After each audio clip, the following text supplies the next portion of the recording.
일본에 어떤 언론계 여자 기자가 있었습니다.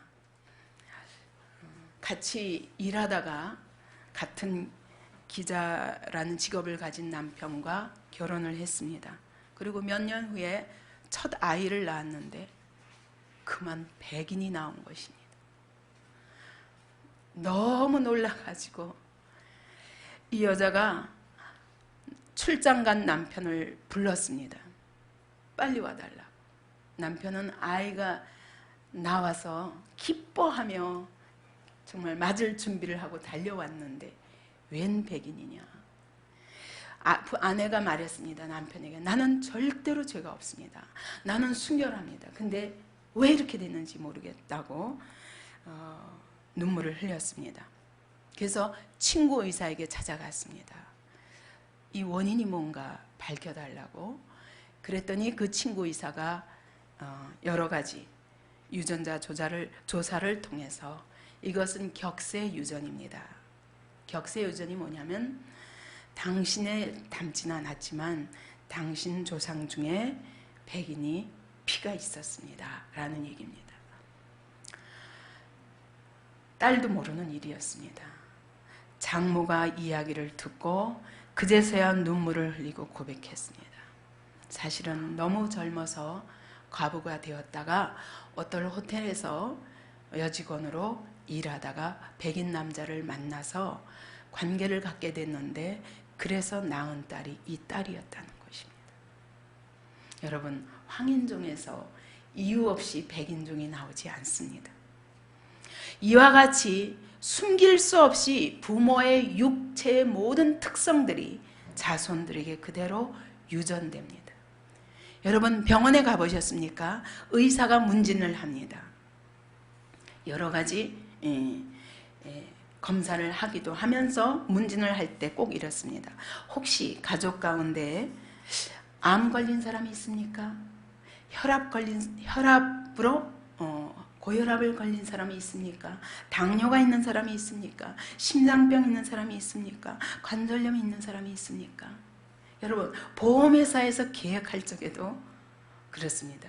혹시 가족 중에 이런 여러 가지 질병들을 그 가족 그 병력에 있습니까? 하고 물어보게 됩니다. 질병도 유전됩니다. 뿐만 아니라 수명도 유전됩니다. 원래 장수하는 집안은 장수한다고요.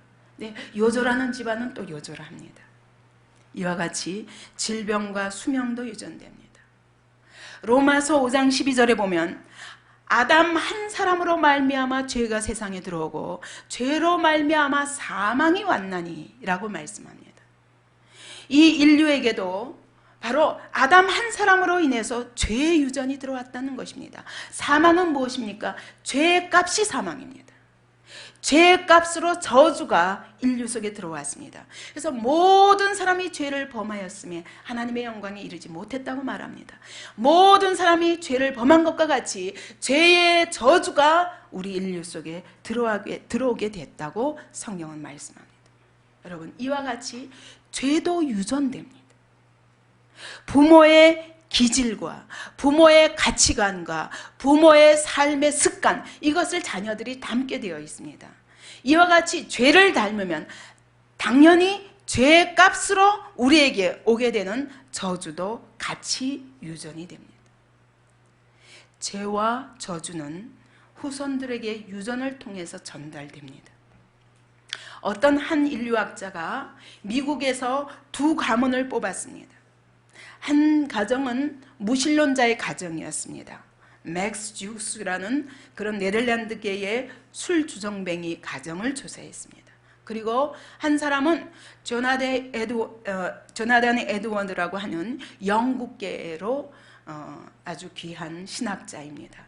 그 부모님이 하나님을 사랑하라, 그리고 이웃을 사랑하라, 이것을 가정의 가계로 세워서, 가훈으로 세워서 모든 자손들이 그와 같이 하나님 사랑과 이웃 사랑의 삶을 던졌습니다. 이 두 가정을 78대를 거쳐서 가계를 조사했습니다. 그랬더니 이 주정뱅이 가정의 78대 동안 1250명이 있었는데 그 중에서 거지가 310명이고 그 중에서 살인자가 7명이고 상습 절도범이 60명이고 전과자가 130명이고 불구자가 400명이고 몸이 허약한 자가 300명이고 성병을 경험한 자들이 440명이고 행력병으로 길가에서 죽은 사람이 310명이고 혼인신고를 안 하고 동거하는 가정이 50가정이나 되며 이 중에서 정당한 직업을 가지고 종사하는 사람은 20명밖에 없었는데 1250명 중에서 그나마도 10명은 교도소에서 기술을 배운 것 가지고 살았다는 것입니다. 그런가 하면은 조나단 에드워드는 78대를 걸쳐서 1400명의 그런 후손이 있었는데 그 중에서 대학 총장이 13명, 학교 설립자가 14명, 교수가 100명, 의사가 60명, 목사, 선교사, 신학자가 100명, 판사, 검사, 변호사가 180명, 공직에 있는 관리들이 80명, 작가와 저술가가 70명, 군대 장교가 75명, 또 그 중에 부통령, 시장, 대사, 외교 대사, 그 다음에 상하 의원들도 여러 명 되었습니다. 그리고 그들이 남긴 저서가 135권이었고 그 다음에 잡지가 18가지나 되었다고 말합니다. 오늘 본문을 보면 출애굽기에서 이렇게 말씀합니다. 나를 미워하는 자의 죄를 갚되 아비로부터 아들에게로 3, 4대까지 갚으시겠다고 그랬습니다. 그런가 하면은 주님을 사랑하고 하나님을 사랑하고 그 계명을 지키는 자에게는 1000대까지 하나님의 약속을 이루시고 하나님의 사랑을 부어주시겠다고 말씀합니다. 그래서 여러분, 저주도 유산이 되고 축복도 유전이 됩니다. 우리의 죄의 본성이 유전되는 것만큼 이 죄의 본성을 통해서 유전된 죄의 본성을 통해서 사단이 동일한 방법으로 우리를 공격합니다. 그때마다 동일하게 넘어질 수밖에 없는 증거입니다. 우리 하나님은 가정에 관심이 많습니다. 왜냐하면 하나님의 축복과 그리고 죄로 인한 심판도 후손에게 전달돼야 되는데 그 전달되는 통로가 바로 가정이기 때문입니다. 그래서 하나님이 아브라함을 택하실 때 가정을 귀히 여기셨습니다. 그래서 아무나 안 돼요. 꼭 사라라야 되는 거예요. 그래서 사라를 아비멜렉이 뺏어가고자 했을 때 하나님이 재앙을 통해서 간섭하십니다. 하가를 취해서 아이를 낳고자 할 때 사라가 아이를 못 낳으니까 너무나 당연한 일 같지만 하나님이 하갈의 아들 이스마엘을 내어 쫓아보내셨습니다. 꼭 사라라야 되는 겁니다. 왜냐하면 하나님의 거룩한 나라를 이루기 위해서 이 가정이 기반이 돼야 되기 때문입니다. 하나님이 이삭도 아무나 결혼시킬 수 없었습니다. 가나안 땅에서 아무도 아는 사람이 없습니다. 다 이방인들입니다. 그러면 어떡하느냐? 하나님이 아브라함을 통해서 내 고향 본토 친척 그 집에 가서 거기서 셈의 후손 중에서 택하라고 말씀하십니다. 그래서 택하게 된 것이 리브가입니다.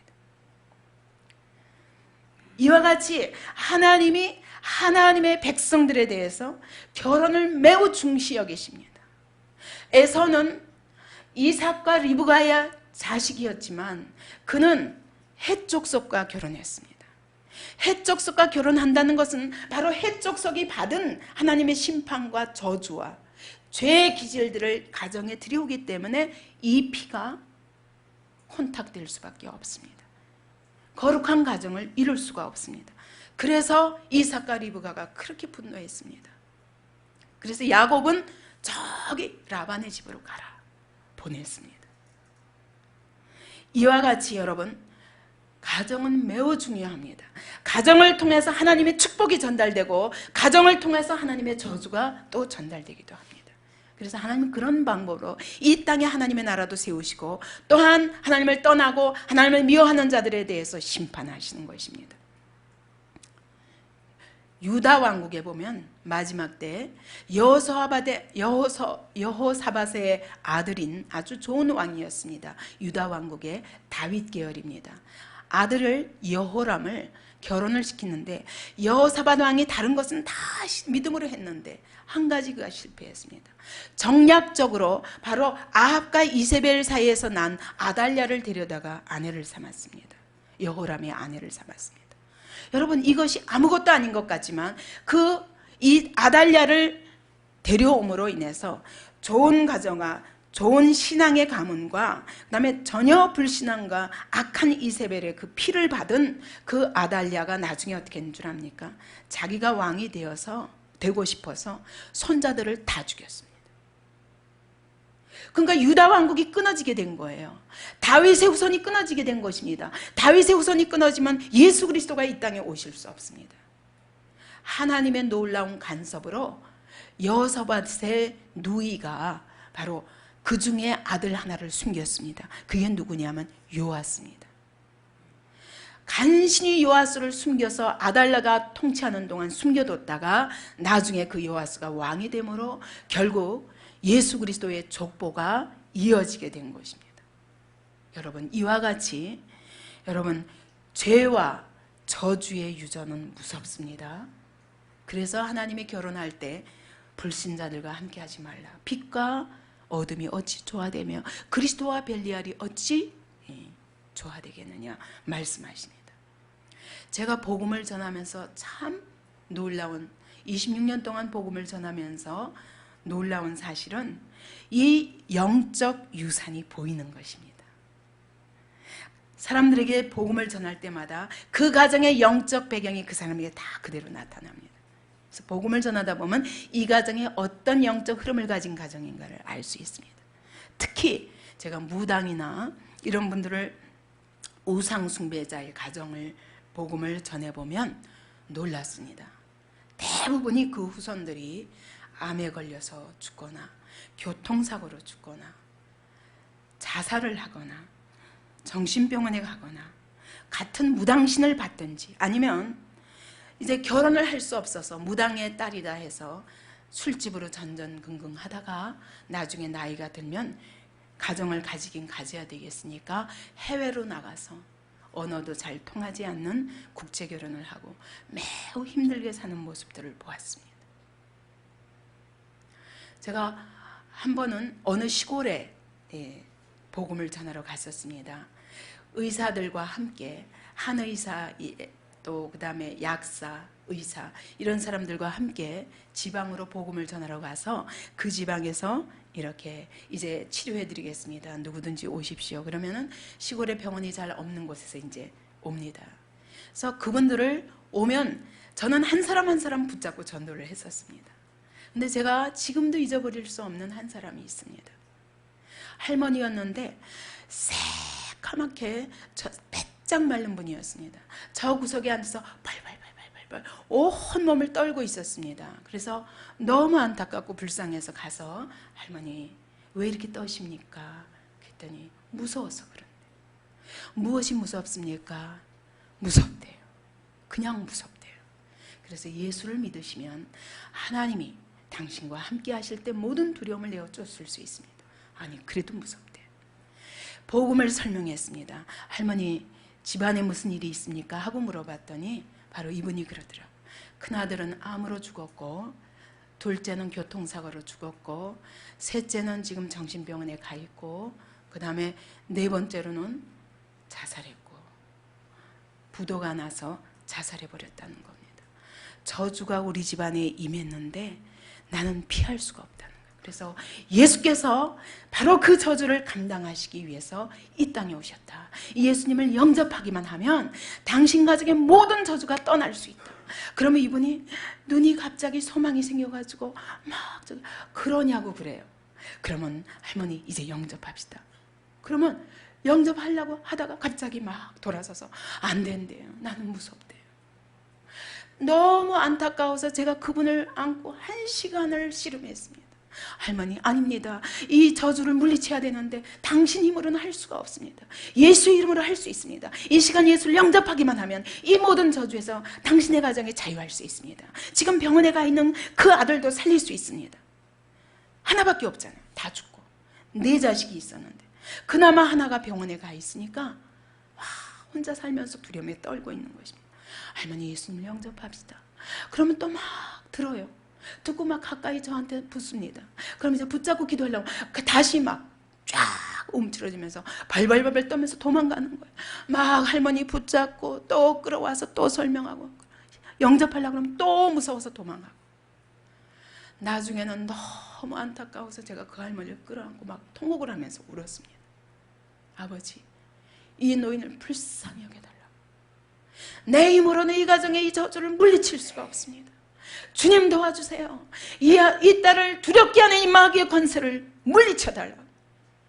예수님을 영접하기만 하면 이 축복이 임할 터인데, 이 저주가 축복으로 바뀔 터인데, 이 딸을 두렵게 하고 그 입술을 열어서 주님을 영접할 수 없게 하니 마귀의 시력을 쫓아달라고. 근데 여러분, 제가 끝내 그분이 입술을 안 열었습니다. 많은 사람들이 몰려들어서 다 같이 기도를 도왔습니다. 그러나 끝까지 못 열었습니다. 나는 그 할머니에게 임한 그 저주를 내가 잊을 수가 없습니다. 왜 그렇게? 제가 이제까지 26년 동안 복음 전하면서 그렇게 두려움 가운데 떠는 사람들을 하나님이 완전히 고치시는 걸 다 경험했는데 그 할머니 한 분은 돌이킬 수가 없었습니다. 무엇이 이 가정을 이렇게 죽도록 만드는가? 제가 벌써 15년 이상 지난 일인데도 지금까지 잊지 못하고 있습니다. 여러분, 죄가 유전되면 되는 것과 같이 저주도 반드시 유전이 됩니다. 여로보암이 단과 베델에다가 두 금송아지를 세웠습니다. 그리고 북왕국을 세웠습니다. 남왕국에서 찢어져 나가서 나름대로의 왕국을 세웠습니다. 그러나 마지막에 어떻게 됩니까? 여로보암에게 속한 사내는 마치 거름을 쓸어버리듯이 다 쓸어버리라고 했습니다. 그래서 후손이 다 하나도 남김없이 여로보암의 가족이 죽었습니다. 아합도 마찬가지입니다. 아합이 죽고 나서 예후가 이제 왕조에 올랐습니다. 그런데 그 나머지 아합의 아들 왕자 70명을 다 죽여서 광주리에다 그 머리를 담아가지고 그리고 많은 백성들 앞에 보였습니다. 하나님이 말씀하신 이것은 예후가 한 일이 아닙니다. 하나님 말씀하셨습니다. 단 한 사람도 빠짐없이 내 집에 속한 자는 다 진멸하리라. 하나님 말씀하셨습니다. 왜? 그 이스라엘의 그 우상 숭배를 끌어들였기 때문입니다. 지금은 터키인 동로마 수도였던 콘스탄티노플, 거기에 가톨릭이 우상을 세웠을 때 그 도시가 꼭대기에 있어서 높은 곳에 있어서 난공불락의 그런 높은 도시입니다. 요새입니다. 근데 터키에게 정념당하고 많은 사람들이 학살당했습니다. 그뿐만 아니라 바로 십자가에 주님이 매달려 있는 그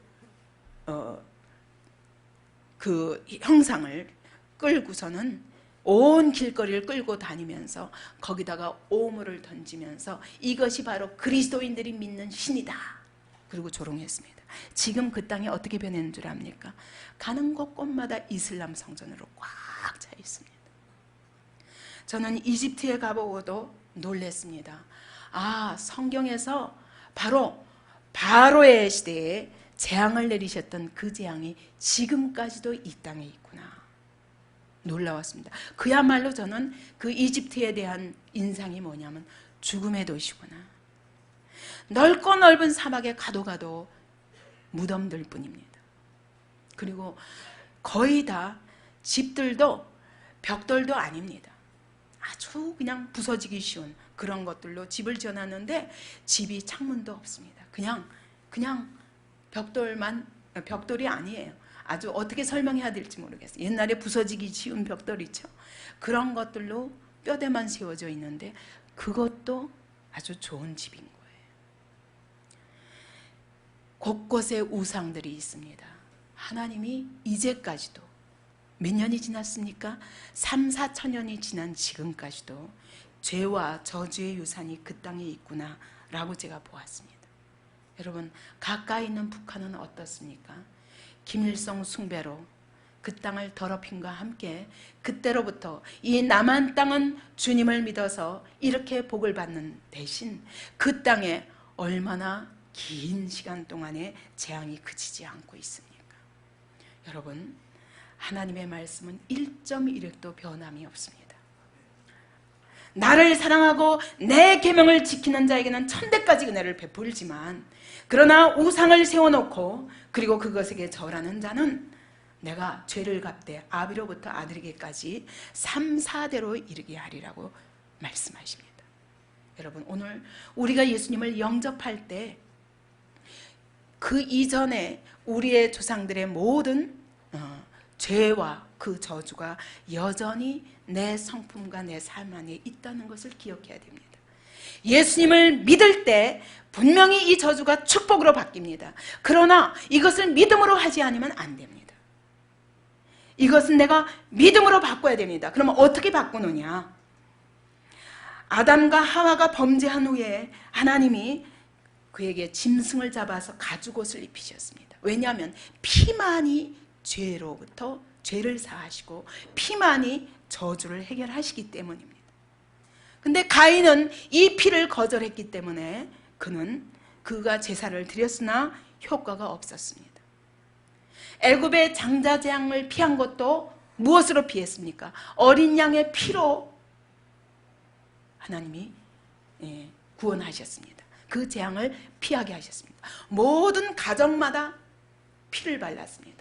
이것도 가정입니다. 어린 양의 피를 바르는 것도 가정입니다. 그 피를 바른 가정마다 장자 재앙이 거저 지나갔습니다. 또 성막을 지을 때 보면 속죄소 위에 피를 뿌립니다.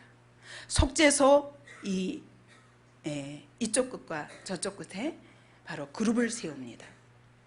근데 예수님이 이 땅에 오셔서 죽으시고 그리고 부활하셨을 때 그 세마포만 가운데 있고 두 천사가 있습니다. 바로 예수님이 그 속죄소가 되사 자기 피를 뿌려서 우리의 죄를 속량하시려고 죽으셨다는 사실을 의미하는 것입니다. 그래서 갈라디아서 3장 13절 한번 보겠습니다. 그리스도께서 우리를 위하여 저주를 받은 바 되사 율법의 저주에서 우리를 속량하셨으니 기록된 바 나무에 달린 자마다 저주 아래 있는 자라. 예수님이 십자가 나무에 달리신 것은 저주를 받기 위함이었다고 합니다. 누구의 저주입니까? 그분의 저주입니까? 그분은 저주를 받을 필요가 없는 거룩한 하나님의 아들이십니다. 누구의 저주입니까? 바로 우리의 저주입니다. 나의 저주입니다. 그분이 십자가에서 다 지셨기 때문에 오늘 우리의 저주가 제거되었습니다. 처리되었습니다.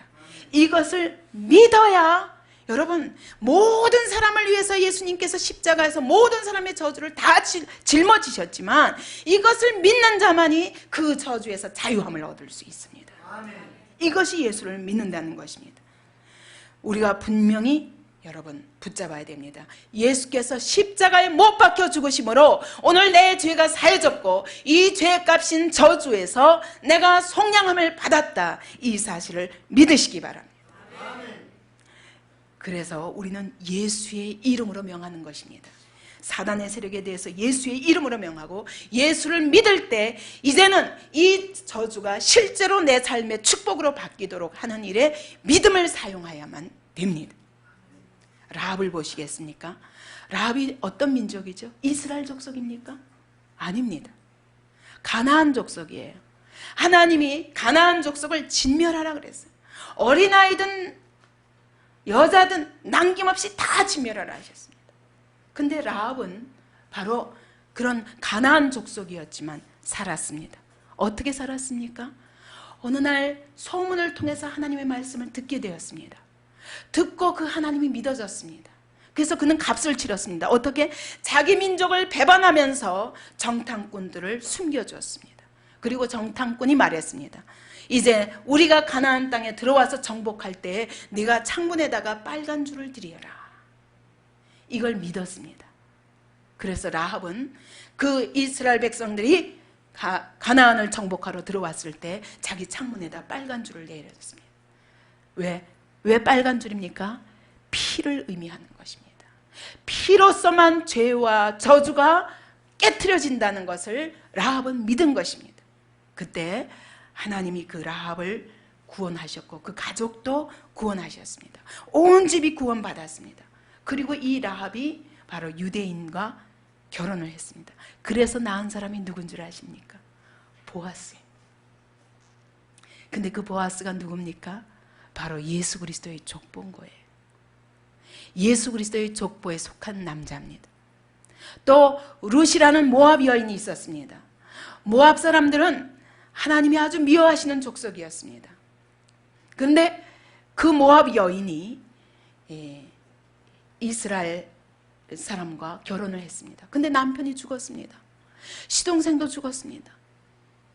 시어머니가 이제는 내게는 아무 소망이 없으니까 두 며느리한테 이젠 너희가 각각 재혼해서 너 살 길을 찾아라. 내 족속에 가서 결혼해라.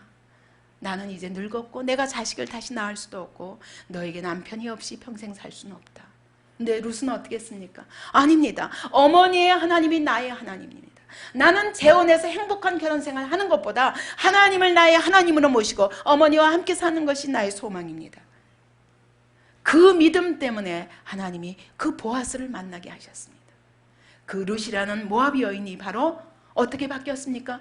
저주받을 수밖에 없는 모압 족속에서 하나님의 족속으로, 그것도 그리스도의 족보로 선택함을 받는 축복을 받았습니다. 그래서 그 후손 속에서 예수 그리스도가 왔으니 이거야말로 천대를 복을 받은 것입니다. 여러분, 그래서 믿음으로 말미암아 예수 그리스도의 피만이 우리를 죄와 저주에서 온전히 자유케 하신다는 사실을 믿고 믿음으로 받고, 그리고 이것을 믿음으로 누릴 때 우리의 삶에 진정으로 여태까지의 모든 저주의 요소들이 축복으로 바뀔 수 있습니다. 믿음으로 사용하셔야만 됩니다. 마치 라합이 빨간 줄을 내린 것처럼 우리의 모든 것에 대해서 이와 같이 선포해야 됩니다. 여러분, 우리가 예수를 믿어도 죄 사함은 받았지만 죄의 기질은 여전히 있습니다. 그렇습니까? 안 그렇습니까? 근데 제가 이렇게 정말 우리 성도들을 어떻게 하면 양육해서 더 빨리빨리 거룩한 사람으로 빨리빨리 정말 믿음으로 말미암아 승리하는 그런 믿음의 사람들로 키울까, 이런 것들을 늘 고민하다 보면 제가 제일 안타까운 부분이 있습니다. 그것이 뭐냐면, 분명히 죄사함은 받았는데 이 죄와 저주의 세력을 내 삶에서 온전히 끊고 믿음으로 말미암아 축복을 받아 누리는 그런 삶을 사는 데는 너무 못 알아듣는 거예요. 이게 무슨 말인지 못 알아들어서 여전히 내 죄를 고집하고 그 죄의 기질 때문에 내 삶에 고통을 불러들이고, 그리고 또 앓고, 그래서 예수 믿어도 소용없다고 말하고 불평하고 원망하면서 진짜 하나님이 우리를 위해서 예비하신 그 축복을 내 삶 속에서 받아 누리는 일을 하지 못하는 거예요. 주님의 승리가 내 삶에서 승리가 되도록 믿음으로 사용하지 못하는 것입니다. 믿습니까, 여러분? 정말 예수님의 피가 나를 이 죄에서 의로 바꾸시고 어떻게? 성령을 주셨어요. 여기 갈라디아서 3장 14절에 보니까 이는 그리스도 예수 안에서 아브라함의 복이 이방인에게 미치게 하고 또 우리로 하여금 믿음으로 말미암아 성령의 약속을 받게 하려 합니다. 예수께서 십자가를 못 박혀 죽으시면서 피를 흘리신 것은 우리를 죄의 저주에서 해방시킬 뿐만 아니라 어떻게 하시려고? 성령을 부어주셔서 우리 힘으로는 안 돼요. 또다시 그 기질로 가기 때문에 우리 안에 성령까지 주신 것입니다. 예수의 피가 우리를 저주에서 자유케 할 뿐만 아니라 우리 안에 성령이 임하게 하셔서 이제는 성령으로 말미암아 축복을 믿음으로 누릴 수 있는 길을 주셨는데 성령을 외면하고 삽니다. 그리고 내 생각, 내 고집, 내 방법, 내 성품 끝까지 고집하는 거예요.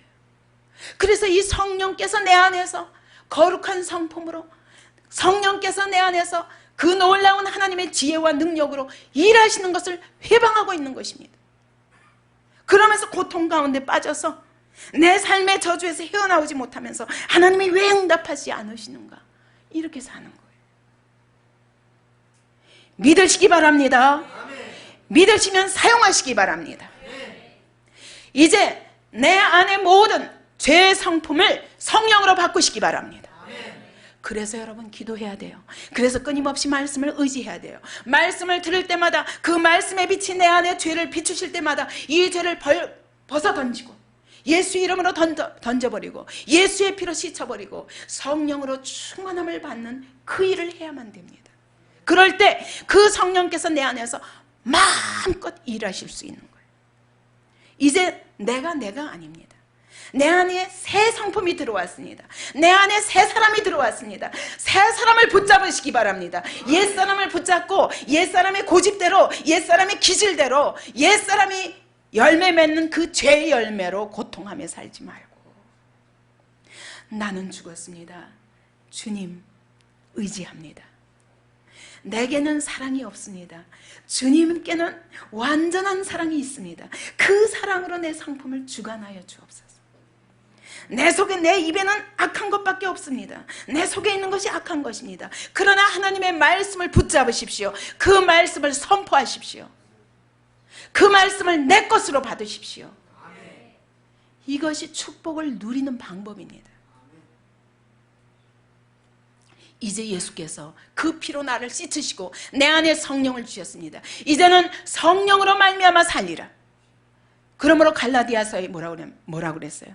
이제는 육신을 좇지 말고 성령을 좇아 행하라. 이것이 신앙생활입니다. 정말 예수의 피가 나를 죄와 저주에서 자유케 하셨다고 믿으시면 성령으로 말미암아 사시기 바랍니다. 그때 내 삶에 이제껏 내가 죄로 말미암아 내 삶에 끌어들였던 저주의 세력이 완전히 축복으로 바뀌는 놀라운 역사가 있는 것입니다. 라합처럼 위치를 바꾸라고요. 비록 그때까지 그 여인은 기생으로 살았습니다. 성적인 범죄를 하면서 그것으로 몸을 바꾸고 자기 영혼을 판 사람이었습니다. 그러나 그가 이제 하나님을 믿고 예수의 피를 붙잡고 그리고 자기 자리를 완전히 옮겼습니다. 어떻게? 메시아가 오실 거룩한 가정으로 바꾼 것입니다. 이것을 우리가 믿음으로 사용할 때 누릴 수 있는 거예요. 룻도 마찬가지예요. 이전에 남편을 통해서 물질을 통해서 그리고 먹고 사는 일에 세상의 쾌락에 육체의 쾌락에 거기에 더 이상 관심이 없었습니다.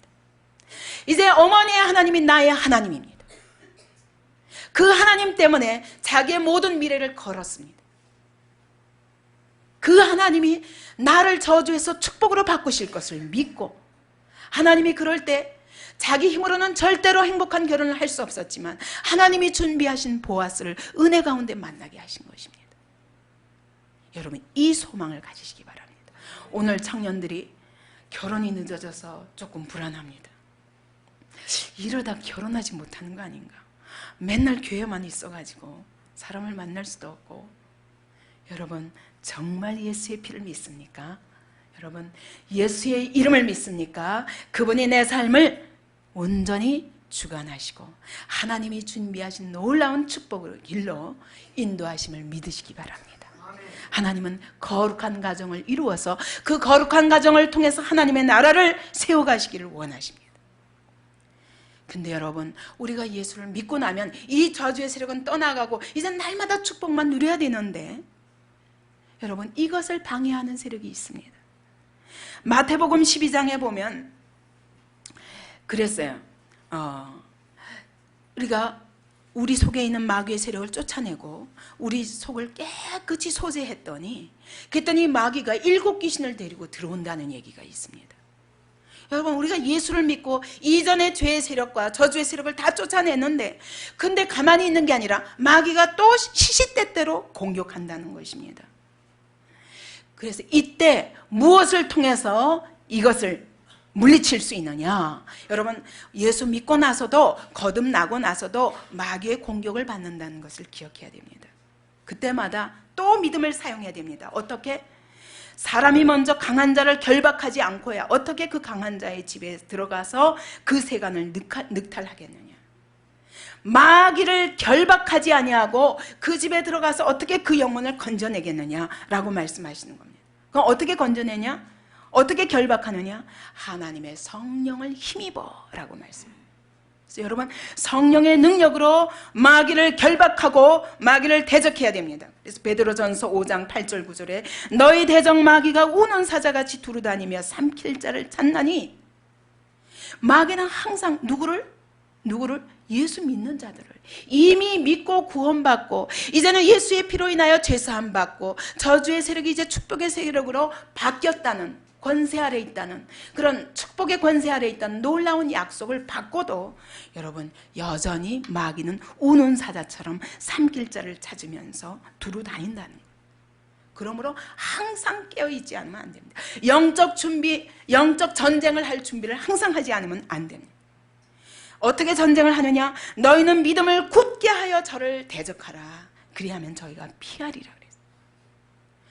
계속 마귀의 세력을 대적해야 된다는 것입니다. 여러분, 때로는 우리가 어떻게 우리 자신을 억제할 수 없이 옛 기질에 사로잡힐 때가 있습니다. 그때마다 명령하십시오. 떠나가라. 내 안에서 마귀야, 나는 이미 하나님께 속한 하나님의 아들이다. 네가 흔들 수 없다. 이 집은 하나님의 거룩하신 성령이 거하시는 성령의 전이다. 네가 발 디딜 틈이 없다. 떠나가라. 명령하는 것입니다. 속입니다. 지난번에도 우리 정형제님이 그렇게 병원에서 생사를 가르림길에 있을 때 마귀의 세력이 와서 내가 너희 어머니를 죽인 그 귀신이다. 내가 너도 죽이고 네 가족도 다, 네 형제들도 다 죽일 것이다. 여러분, 이게 실제인 것입니다. 이렇게 우리를 속입니다. 근데 우리는 그때 갑자기 벌벌 떨면서 두려워합니다. 아닙니다. 이렇게 마귀가 속일지라도 나는 이미 예수를 믿었고 예수님으로 말미암아 예수의 피가 나를 죄를 사하게 하셨고 나의 모든 저주에서 나를 축복으로 바꾸신 하나님의 자녀다 라고 선포하면 됩니다. 근데 이 선포를 계속 믿음으로 하지 않으면 안 돼요. 갑자기 이런 어려움을 당할 때 우리는 믿음이 흔들립니다. 그래서 주님이 믿음을 굳게 하여 저를 대적하라고 말씀하시는 거예요. 너희는 하나님께 순복할지어다. 마귀는 대적하라. 마귀가 또 어떤 때 우리를 흔듭니까? 우리가 두려움에 빠지고 염려에 빠질 때 흔들 뿐만 아니라 교만할 때도 흔듭니다. 그럴 때 하나님께 순복하고 저를 대적하라. 우리 안에 교만이 들어올 때도 대적하라는 것입니다. 더러운 귀신아, 나와 내 집은 더 이상 너의 소유가 아니다. 이제까지는 네가 내 마음대로 나를 흔들었지만 지금 예수의 이름으로 너를 결박한다. 떠나가라. 이제 주님이 내 안에 함께 계신다. 성령님, 저를 인도해 주시옵소서. 저를 붙들어 주시옵소서. 저를 승리하게 도와 주시옵소서. 여러분, 사단이 어떻게 공격합니까? 우리의 연약한 죄의 약점들을 통해서 공격합니다. 원래 자기가 교만한 사람, 다른 사람 교만한 꼴을 못 봐줘요. 다른 사람 교만한 거 보면 확 올라옵니다. 그래서 다투게 되고 하나님의 약속하신 말씀은 다 잊어버리고 비난하고 그러면서 시험 들게 됩니다. 여러분, 우리 안에 돈에 약한 사람 있습니까? 돈 문제만 나오면 그때 갑자기 마귀가 공격하면 넘어집니다. 거기서 또 쓰러집니다. 믿음을 다 잃어버립니다. 여러분, 우리 각 사람마다 다 연약한 부분이 있습니다.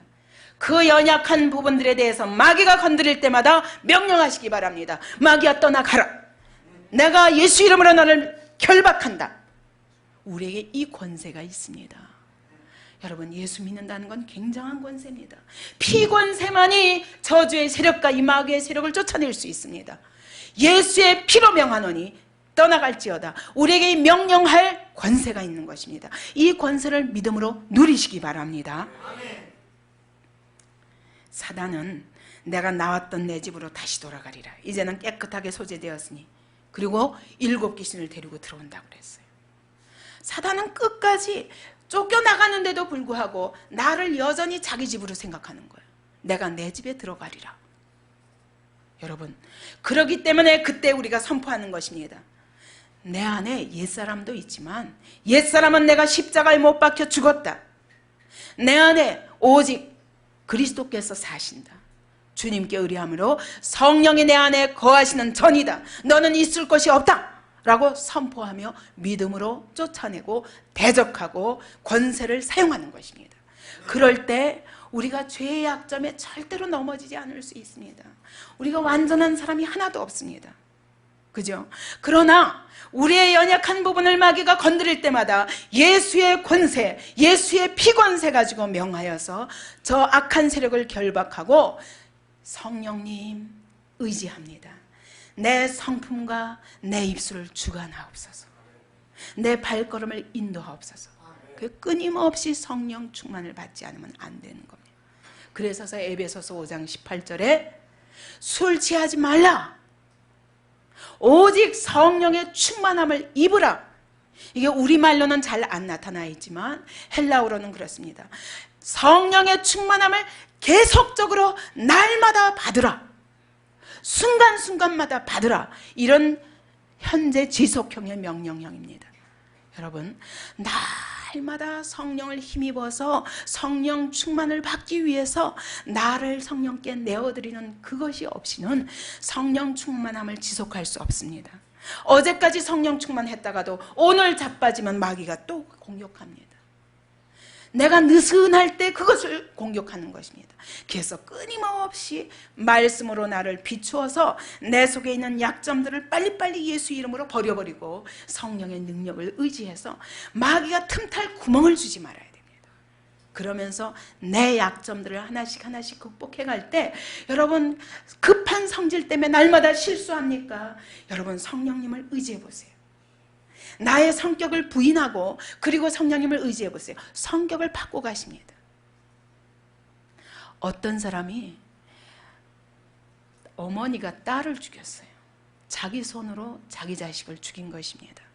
그래서 이 어머니가 도무지 어떤 배경이길래 이런 자리까지 갔는가, 이 사람 속에 뭐가 있는가, 그걸 알아보기 위해서 가정 배경을 조사하니까 그 어머니가 그렇게 그를, 딸을 학대해서 늘 어머니 손에 학대를 받고 자랐던 그런 사람이었습니다.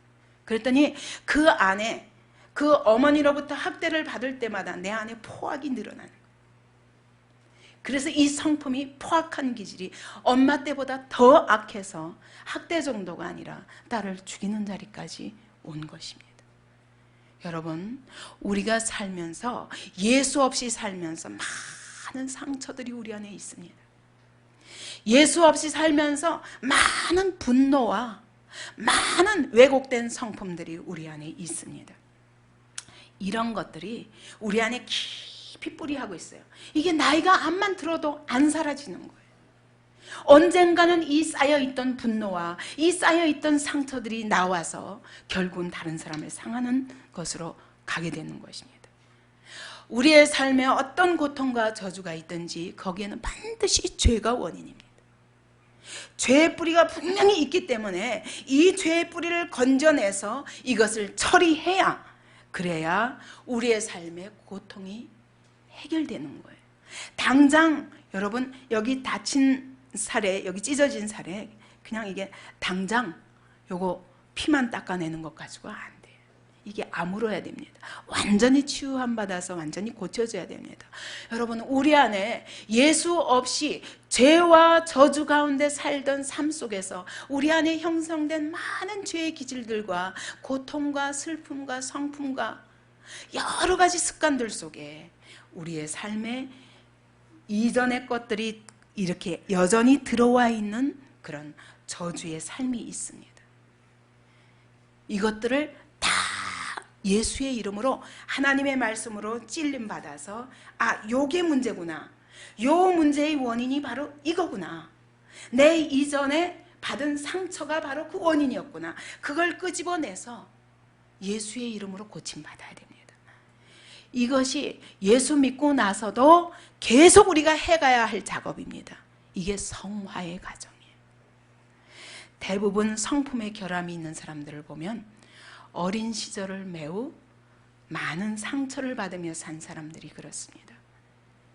근데 여러분, 예수 안에 들어와서 이것을 그냥 가지고 여전히 이것은 포장하고 이전에 나의 과거의 것들을 다 숨기고 그리고 거룩한 것으로, 아름다운 것으로 치장하려고 하지 마십시오. 이거 다 끄집어내야 돼요. 끄집어내서 예수의 이름으로 다 치유받아야 됩니다. 제가 처음 예수님을 영접하고 살아계신 주님이 저를 만나주셨을 때 그때 통곡으로 시작해서 제가 3년 내지 5년을 울었다고 그랬죠. 3년은 거저 앉으나서나 울었고 한 5년 동안은 그냥 가만히 있다가도, 사실은 지금도 그래요. 지금도 가만히 있다가 설교 준비하다가도 갑자기 말씀을 생각하고 주님의 사랑을 생각하고 갑자기 울고 싶어서 견딜 수가 없어요. 눈물이 나오고 주님의 사랑이 감격해서, 여러분 그 시간들이 저를 치유하는 시간이었습니다. 말씀을 들으면서 그 말씀을 통해서 제 안에 많은 아픔과 제 안에 내 인생에 있어서 이해할 수 없는 많은 부분들이 있잖아요. 여러분 없습니까? 있죠? 그런 많은 부분들에 대해서 하나님의 말씀으로 응답을 받는 것입니다. 이래서 여러분 말씀은 분명합니다. 예수 믿으면 구원받고 천국 간다. 이 간단한 것으로 끝나는 게 아니라 왜 그렇게 계속 말씀을 듣고 계속 또 말씀을 또 듣고 이렇게 듣고 저렇게 들으면서 여러분 왜 이렇게 신앙생활을 해야 됩니까? 간단하게 예수 믿으면 구원받고 천국 가는데, 여러분 내 안에 있는 많은 왜곡된 것들, 저주의 기질들, 저주의 유산들을 다 끄집어내서 하나님의 말씀에 비추어서 쫙 하나씩 해결해야 돼요. 그때 여러분 거기에 하나님의 해답이 있습니다. 하나님의 해답이 있습니다. 예를 들면 제가 그렇게 예수 믿고 나서 복음을 전하고 5년 동안을 내 몸이 어떻게 되는 줄 모르고 복음 전하는데 왜 나에게 이 고통이 왔는가? 왜 나에게 죽음이 왔는가? 죽음이 코앞에 놓였을 때 이것이 무슨 뜻인가? 여러분 이거 이해하지 않고, 하나님의 뜻 안에서 이해하지 않고 넘어가면요 늘 하나님의 사랑에 막힘이 생깁니다. 그래야 안 그래요? 하나님의 완전한 사랑을 믿을 수 없어요. 그러면 하나님께 대해서 전폭적인 헌신을 할 수가 없습니다. 하나님이 그런 문제들마다 다 끄집어내셔서 말씀으로 다 해답해 주셨습니다. 하나님 이건 왜 그래요? 이건 왜 그래요? 물어볼 때마다 하나님의 완전하신 계획이구나. 하나님이 만세전부터 나를 이렇게 살게 하시려고, 이렇게 하나님의 축복을 누리게 하시려고 하나님이 다 준비하신 일들이었구나. 나의 어린 시절부터 시작해서 내가 겪었던 많은 고통과, 저는 많은 고통을 내가 목격하고 또 체험했습니다. 어려서부터 인생은 불행이요, 허무한 인생이요, 살 가치가 없다고 생각할 만큼 비관론자였습니다. 인생의 많은 비관적인 부분들을 보았습니다. 여러분 그런 문제들이 해결되지 않으면 어떻게 하나님의 사랑을 믿을 수 있습니까? 믿을 수 있습니까? 없어요. 여러분 내 이전에 저 어려서부터 시작해서 이제까지의 과정 속에서 여러분 왜곡되게 내 안에 들어와 있는 가치관과, 왜곡되게 내 안에 들어와 있는 기질들과, 왜곡되게 내 안에 들어와 있는 많은 오해들이 있습니다. 이런 것들이 주님의 말씀으로 인해서 명확하게 말씀의 빛이 비추어질 때 정확하게 해답이 있습니다. 그래서 성경은 진리입니다. 그럴 때마다 감사하는 거예요. 고통도 감사해. 아, 그때 그 고통도 이래서 주셨구나. 그것이 하나님의 은혜의 통로였구나. 나에게 그 고통이 없었으면 오늘 내가 이렇게 하나님의 사랑을 알 수 없었구나. 여러분 그러면서 내 삶의 모든 문제에 대해서 하나님의 시각으로 바라보게 되는 것입니다. 그리고 내 주변에 있는 사람에 대해서도 하나님의 시각으로 바라보게 돼요. 내 시각이 아니라 하나님의 눈으로 바라보게 되는 거예요. 그때 내 감정으로 상해 있던 것들이 하나님의 치유하심을 받게 됩니다. 모든 내 삶의 주변이 하나님의 눈으로 다 다시 재조정되는 것입니다. 거기에서 우리의 과거에 묶였던 모든 것에서 자유함이 있는 것입니다. 내 속에 왜곡된 성품과 왜곡된 가치관과 이 모든 것들에 대해서 완전한 해답을 얻게 되는 것입니다. 역시 하나님은 완전한 사랑의 하나님이시구나. 하나님의 사랑은 완전하구나. 하나님의 말씀은 완전하시구나. 1.1획도 변함없이 그 말씀이 그대로 내 삶에 이루어졌었구나. 그러면서 하나님을 더욱 신뢰하게 되는 것입니다. 예전에 하나님을 모르고 하나님을 절대로 이해할 수 없었고 하나님이 없다 하던 사람이 어떻게 하나님께 대하여 전폭적으로 헌신할 수 있는 그런 믿음의 사람으로 바뀔 수 있습니까? 하루아침이 되는 게 아니에요. 예수를 믿고 나서도 우리 안에 이런 왜곡된 모든 이론과 생각과 사고방식들이 주님의 말씀의 빛을 통해서 밝히 비춰져서 다 고침받아서 바른 자리에 놓여야 됩니다. 그때 내 삶의 제 유산으로 받았던 모든 저주가 완전히 축복으로 바뀌는 것입니다. 저는 이것을 적나라하게 하나님께서 경험하게 하셨습니다. 예수 믿고 제가 저희 집안에 온전히 하나님의 구원이 임하기까지 5년이 걸렸습니다. 5년 동안 말할 수 없는 고통하면서 하나님 이건 왜 그래요? 이건 왜 그래요? 나도 알지 못하게 하나님께서 저를 처음부터 예수를 믿되 그냥 믿는 게 아니라 하나님이 그냥 교회만 다니는 게 아니라 전하지 않고는 견딜 수 없는 사람으로 만드셨습니다. 누구를 보든지 전하는 거예요. 이전엔 내가 두려워서 감히 그 어린에게 말도 못했던 분들에게도 예수 이름을 전하는 거예요. 우상 숭배자로 절대로 예수님을 아주 싫어하고 미워하는 그런 사람들에게도 가서 복음 전하는 겁니다. 목탁 소리 들리는 곳에 가서도 복음을 전하는 것입니다. 무당에게도 복음을 전한 것입니다. 이러다 보니까 많은 핍박이 있었습니다. 저는 저의 가정에 이 하나님의 축복이 저를 통해서 들어오기까지의 과정을 너무 잘 알고 있습니다. 제가 예수를 믿고 이와 같이 복음을 전하면서 1년 반 동안에 어른 3분이 6개월에 한 번씩 돌아가셨습니다. 저는 이것이 영적 싸움이라는 걸 알았습니다. 사단과의 싸웠습니다.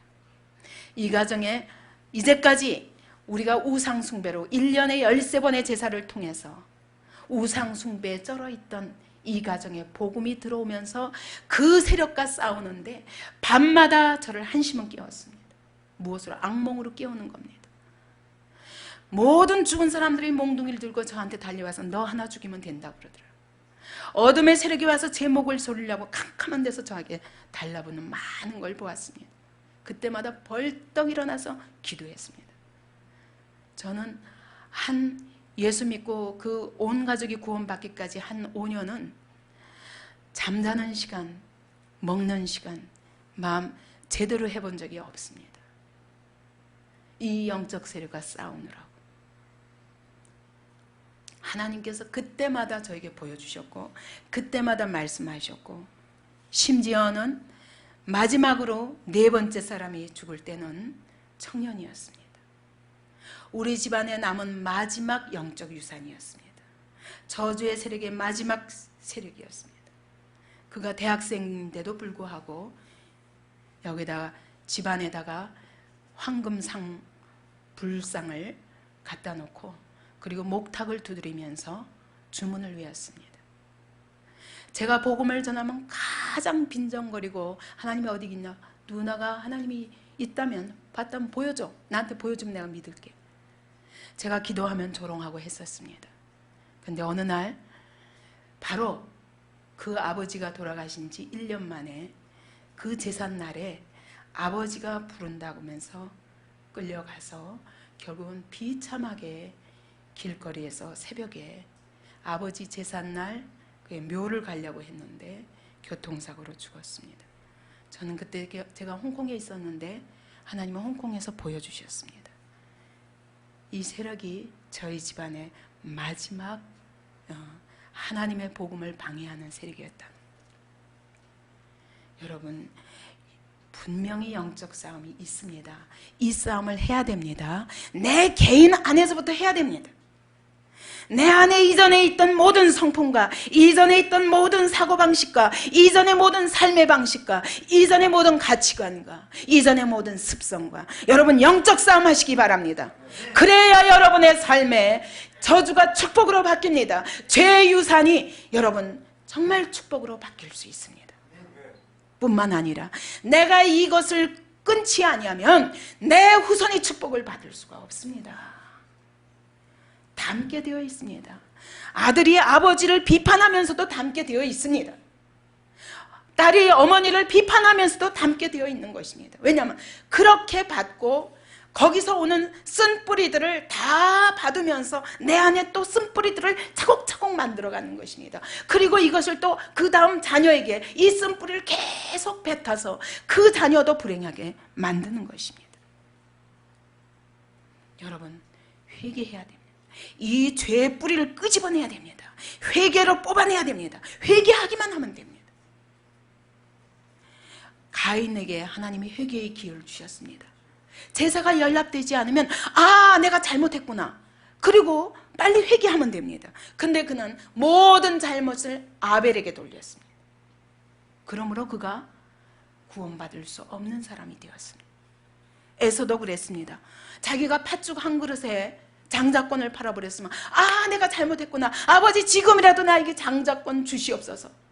이것이 진정한 축복입니다. 그러면 되는데 이 야곱이 네가 나를 속여가지고 그러면서 바로 그가 회개를 잃어버리고 회개의 기회를 놓쳐버리고 그리고 여전히 저주를 자기 삶에 끌어안은 것입니다. 사울도 회개하면 되는데 그가 범죄했을 때 회개하면 되는데 다윗에게 모든 핑계를 대면서 다윗을 죽이려고 하다가 결국 자기가 저주 가운데 죽을 수밖에 없었습니다. 여러분, 죄에서 떠나시기 바랍니다. 예수 믿었으면 죄에서 떠나지 않으면 이 저주의 세력이 여전히 내 삶을 괴롭힌다는 것을 기억하시기 바랍니다. 말씀 안에 거하십시오. 신명기 11장 보십시오. 신명기 11장 26절부터 28절까지 보겠습니다. 내가 오늘날 복과 저주를 너희 앞에 두나니 너희가 만일 내가 오늘날 너희에게 명하는 너희 하나님 여호와의 명령을 들으면 복이 될 것이요 너희가 만일 내가 오늘날 너희에게 명하는 도에서 돌이켜 떠나 너희 하나님 여호와의 명령을 듣지 아니하고 본래 알지 못하던 다른 신들을 좇으면 저주를 받으리라. 하나님 말씀하시는 겁니다. 내가 너희 앞에 복과 저주를 두었다는 것입니다. 오늘 여러분 앞에 복과 저주가 있습니다. 이 사람들이 하나님을 모르는 사람들입니까? 아닙니다. 하나님을 아는 하나님의 백성들입니다. 하나님의 백성들에게 말씀하시되 너희가 순종하면 복을 받을 것이요 불순종하면 저주를 받으리라 라고 말씀하십니다. 또 28절 보십시오. 28장 1절 2절 보십시오. 네가 내 하나님 여호와의 말씀을 삼가 듣고 내가 오늘날 내게 명하는 이 모든 명령을 지켜 행하면 내 하나님 여호와께서 너를 세계 모든 민족 위에 뛰어나게 하실 것임이라. 내가 내 하나님 여호와의 말씀을 순종하면 이 모든 복이 네게 임하여 네게 미칠 것이다 하면서 성읍에서도 복을 받고 들에서도 복을 받고 몸의 소생과 토지의 소산과 다 복을 받을 것이다. 그러나 15절에 보면 지켜 행하지 아니하면 이 모든 저주가 내게 임하고 내게 미칠 것이니 말씀하시면서 네가 성읍에서도 저주를 받고 들에서도 저주를 받고 내 강주려 떡반죽 그릇이 저주를 받을 것이다. 말씀하십니다. 여러분, 우리에게 분명히 순종에 통해서 복이 오고 불순종을 통해서 여전히 저주가 갑자기 오는 게 아닙니다. 원래 저주의 자리에 놓여 있던 대로 그대로 버려지는 것입니다. 그러므로 여러분, 우리가 우리의 생각은 영적인 전투장입니다. 이 생각 속에 내 생각을 두느냐 하나님의 생각을 두느냐, 이것은 전투장입니다. 하나님의 말씀으로 내 생각을 없애고 하나님의 말씀이 나를 사로잡을 때 그때 우리의 삶에 축복이 임합니다. 여러분, 그렇기 때문에 자녀들에게 부지런히 말씀을 가르치라고 그랬어요. 왜? 자녀들이 하나님의 말씀에 사로잡힐 때 이 자녀들의 삶에 축복이 임하는 것입니다. 저는 다시 키우고 싶어요. 이제라도 자식 다시 낳아서 다시 키울 수 있다면 그러고 싶어요. 왜냐하면 이것이 얼마나 귀중한 약속인지를 몰랐어요. 남한테는 전하면서 내 가정 안에서 내 자녀들에게 내가 가르치는데 게을렀구나. 너무너무 안타깝습니다. 그래서 제가 어린이집도 세우고 공부방도 세워야 된다. 어려서부터 하나님의 말씀으로 사로잡히지 않으면 안 돼요. 이제 보십시오. 이런 어린아이들이 어떻게 바뀌는가. 여러분, 우리 안에 상처가 있습니까? 우리 안에 허물이 있습니까? 쓴뿌리가 있습니까? 원망이 있습니까? 이것들을요, 자녀들에게 쏟지 마십시오. 내 대해서 끊어야 됩니다. 내가 부모의 악한 기질을 담았다 할지라도, 내 안에 고집과 포악한 기질과 이런 것들이 내 안에 있다 할지라도 내 대해서 끊어야 됩니다. 이 자녀들에게 쏟으면 이 자녀가 또 이 기질을 담고 이 자녀가 이 기질로 인해서 그 삶의 저주를 받게 됩니다. 그러므로 여러분, 나 자신과 싸워야 됩니다. 우리의 자녀를 살리고 우리의 자녀를 축복하는 길은 내 속에 있는 모든 악독을 내가 예수의 이름으로 끊고 그리고 축복으로 바꿔서 흘려내려줘야 됩니다. 그럴 때 이 자녀들이 고침을 받고 이 자녀들이 하나님의 축복을 받는 자녀들로 바뀔 것입니다. 우리는 해결할 수 있습니다. 어떻게 하면 됩니까? 여러분, 이거를 자녀들에게 쏟지 말고 그리스도 십자가 앞에 쏟으면 됩니다. 주님에게 십자가 앞에 내어놓기만 하면 주님이 다 깨끗게 하시고 용서하십니다. 그럴 때 이것을 끊을 수 있는 것입니다. 그렇지 않으면 여러분, 내가 결혼 생활에 실패한 것처럼 내 자녀도 결혼 생활에 실패할 것이요, 내가 거룩한 가정을 못 이뤘던 것처럼 내 자녀들도 거룩한 가정을 못 이룰까 걱정하시기 바랍니다. 두려워하시기 바랍니다. 여러분의 축복을 자손에게 물려주고 싶습니까? 여러분의 저주를 자손에게 물려주고 싶습니까? 유전됩니다. 그래서 우리에게 때로는 여러분, 내가 감당할 수 없는 미운 사람이 생깁니다. 그래도 성경은 말씀하십니다. 너의 원수를 사랑하면 너희를 핍박하는 자를 위하여 기도하라고 말씀하십니다. 저는 너를 악하게 하는데 너는 선으로 악을 이기라 말씀하십니다. 왜 그렇게 해야 됩니까? 나도 내 성질대로 살고 싶은데, 저 사람을 좀 괴롭히고 싶은데. 여러분, 그렇게 하면은 그게 그 사람을 괴롭히는 게 아니라 나를 괴롭게 하는 것이요, 또한 내 후손들에게 똑같은 기질을 물려주는 것입니다. 그래서 끊어야 됩니다. 하나님이 우리에게 원수를 위해서 기도하라 할 적에도, 원수를 사랑하라고 할 적에도 그를 위해서가 아니라 나를 위해서 그렇게 하라고 말씀하시는 것입니다.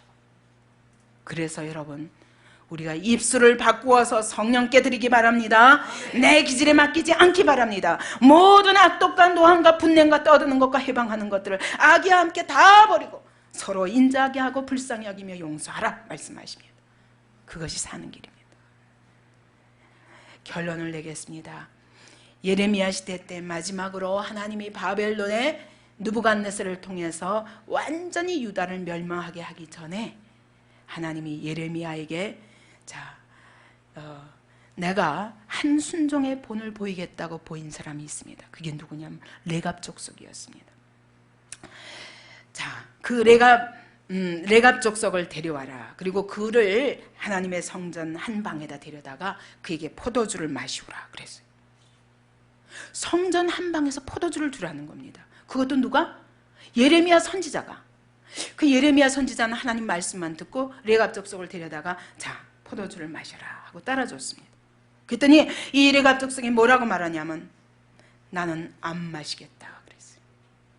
우리 선조 요나답이 너희 자손은 영영이 마시지 말며 쥐도 짓지 말고 파종도 포도원도 재배치 말며 너희 평생의 장막에 거처하라 이렇게 말씀하셨기 때문에 나는 안 먹습니다. 아니, 하나님께서 너보고 마시라고 하신다. 아니, 나는 안 먹겠습니다.